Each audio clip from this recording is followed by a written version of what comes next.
O bispo Dom Juventino, de 74 anos, morreu em decorrência de complicações da Covid-19 neste domingo, dia 28 de março, no Hospital Unimed em Rondonópolis. O bispo estava internado desde o dia 11 deste mês. A Diocese de Rondonópolis informou que Dom Juventino sofreu uma parada cardíaca às 9h45 do domingo e morreu. De acordo com a equipe médica, Dom Juventino não apresentava mais o vírus da doença ativo no seu organismo. De acordo com a equipe médica, Dom Juventino não apresentava mais o vírus da doença ativo no organismo. No entanto, teve diversas complicações causadas pelo vírus. Dentre elas, 80% dos pulmões foram comprometidos e ele tinha dificuldades para respirar. Há 10 dias, o bispo precisou ser entubado. Mesmo com o tratamento intensivo, o bispo não resistiu às complicações causadas pelo vírus. Segundo o padre José Éder, no dia que foi entubado, o bispo pediu a presença de membros da igreja para receber a unção dos enfermos. A Diocese de Rondonópolis informou que, por não correr mais o risco de transmissão, segundo os médicos, haverá velório na Catedral Santa Cruz, em Rondonópolis, na noite do domingo para segunda-feira. Já o enterro está previsto para a tarde desta segunda-feira. A nossa equipe de reportagem conversou com o padre Marcos, que está à frente da paróquia de Alto Taquari, e ele falou um pouco da sua convivência com o bispo Dom Juventino e o quanto a sua perca refletirá na Igreja Católica. Bom dia. Infelizmente ontem, no horário de 9h45 do Mato Grosso, o nosso bispo veio a óbito por complicações da Covid-19, porque ele contraiu a Covid no finalzinho de fevereiro. Tanto ele e alguns padres, eu também, foi o mesmo período. E assim, para nós é uma grande perca, porque Dom Juventino, durante esse período todo, ele vem há 23 anos como sendo o governo, né, da sua diocese em Rondonópolis. Para mim, faz muito parte da minha história desde a infância. Quando ele chegou em Rondonópolis, eu tinha 9 anos, eu era coroinha na catedral. Então, assim, foi uma emoção grande. O nosso bispo antigo, Dom Osório, estava aposentando pela idade. E Dom Juventino, jovem, com 50 e poucos anos, chegou na nossa diocese. Foi uma alegria em recebê-lo, um modo diferente, o estilo próprio dele, animado, incentivador, principalmente com os pobres, indígenas e a juventude. Era um bispo assim muito animado e dinâmico, tanto que levou a nossa diocese de Rondonópolis a uma dinâmica, né, a partir disso. Um bom catequeta, ele era apaixonado pela catequese, e entregou a sua vida assim, desta forma, na diocese. Na minha parte de igreja, ele fez praticamente parte de tudo. Desde o sacramento do crisma, me ordenou diácono e depois presbítero. E louvo e agradeço a Deus pela vida dele, um grande pai, um grande pastor.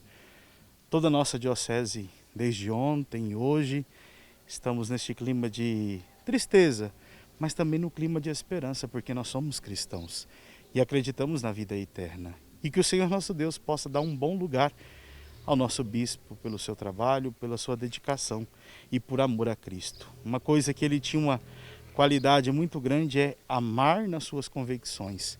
Aquilo que ele tinha, amar a Cristo, pobre e humilde.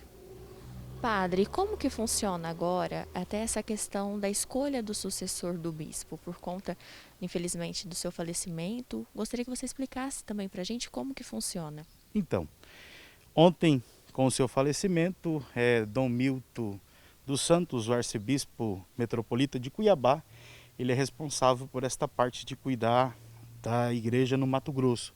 Então ele comunicou o núncio apostólico, que tem a sua casa em Brasília, e o núncio apostólico comunica a Santa Sé. Então, a partir disso, depois do seu sepultamento, alguns dias vão começar aquilo que se chama-se escrutínios.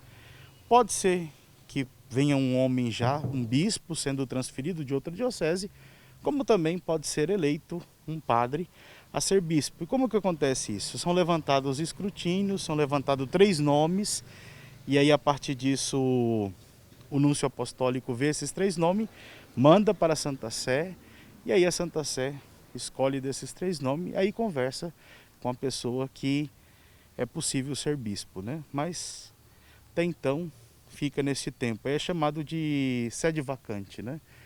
E aí nós não sabemos ainda como vai ser, mas é nomeado um administrador apostólico para a diocese. E aí só depois do sepultamento que começa a ver toda esta organização. Mas por enquanto nós vamos ficar depois do sepultamento sem bispo. E aí teremos um governo, né, da administração apostólica, pode ser o bispo mesmo, Dom Milton, metropolita de Cuiabá, ou um dos padres nossos da diocese. E padre, como que é para vocês, igreja, ter uma perca tão grande como a do bispo Dom Juventino, ainda mais por complicações da Covid-19, que é por esse período que infelizmente nós estamos passando? Para nós é uma grande tristeza, né, para a gente perceber que esta doença, infelizmente, ela vem assolando toda a humanidade, né? Dom Juventino era um homem muito convicto, estava cuidando bastante, porque ele sabia da sua real doença. Dom Juventino, durante 16 anos, ele conviveu com a leucemia, que era a doença que atacou ele. Mesmo assim, ele não desistiu, era um homem animado, sentia muitas dores. Logo depois descobriu a arritmia cardíaca, que foi a partir disso que ele veio a óbito, por causa da sua arritmia cardíaca. E assim, para nós é uma grande perca, né? Olhando para esta doença, é algo que é tocante, está perto de nós, e somos chamados a este cuidado, né? Um para com os outros, para que nós também possamos assim entender, né? Que é desta forma. E assim, até gozado, né? Dom Juventino iria aposentar agora em maio, ia completando 75 anos de idade, ele ia acabar sendo aposentado, ia deixar o governo da diocese. Mas a gente sabe que os desígnios de Deus são assim, né? Deus o chamou, escolheu e ele entregou a sua vida na nossa diocese. O lema de ordenação dele é: enviou-me para evangelizar. Foi isso que ele viveu neste período aqui na nossa diocese, nesses 23 anos como diocese de Rondonópolis e depois, né, com a junção de diocese de Rondonópolis e Guiratinga, esses 6 anos praticamente à frente. Padre, a gente muda só um pouquinho de assunto. Em relação à Semana Santa, nós entramos ontem, então, na Semana Santa, domingo de Ramos, e como que a igreja está se preparando, até mesmo por essa questão das missas? Então, na sexta-feira a gente esperou um pouco do decreto municipal e assim foi liberado para a gente ter as celebrações presencial, tanto que celebramos a missa do domingo de Ramos ontem, né? Nas nossas igrejas, com todo cuidado, com as restrições que deve ser feita, né? E agora nós estamos aí esperando, né? Porque infelizmente os casos aumentou um pouco mais aqui na nossa cidade e a gente está esperando, né, nesta colaboração junto à prefeitura, né? Mas por enquanto a gente vai seguir a programação porque as nossas participações na igreja são pouquíssimas. A gente não está tendo uma expressão assim maciça e também a gente está cuidando muito desta parte, né? Passou, excedeu o limite, a gente pede para ir embora, né, ou participar na casa, mas graças a Deus assim a gente não chegou nem a exceder o limite ainda, né, da igreja, porque a gente aumentou o número das celebrações, organizamos um pouco mais para que as pessoas possam assim estar celebrando. E a gente sabe que infelizmente com o aumento dos casos é possível que nós tenhamos um lockdown.